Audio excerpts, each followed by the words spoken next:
গ্রামের একটা প্রান্তে অনেক দিন আগের একটা পুরনো কূপ ছিল। গ্রামের সবাই বলতো ওটা অভিশপ্ত কূপ।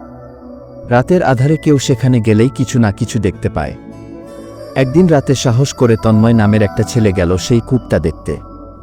কূপে যাওয়ার একটু আগে শুরু হলো ছমছমে বাতাস, আর জোনাকির আলোয় আলোকিত যেন দেখে মনে হচ্ছে জীবন্ত কিছু।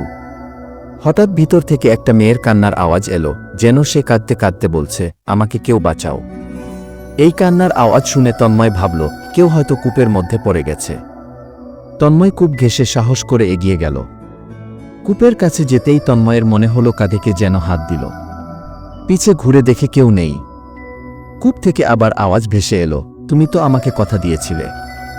তন্ময় সাহস করে কূপের ভিতরে তাকায় যে কে আওয়াজ করে। ভিতরে তাকিয়ে দেখতে পায় চারদিকে শুধু অন্ধকার। তারপর একটা কণ্ঠস্বর ভেসে আসলো যে, তুমিও এখন আমার মতো বন্দী। পরের দিন গ্রামের লোকেরা কবিরাজের মাধ্যমে তন্ময়কে উদ্ধার করে। গ্রামের লোকেদের যাতায়াত না থাকার কারণে কূপে জিনেরা আশ্রয় নিচ্ছে, যেটা তন্ময়ের সাথে হয়েছে।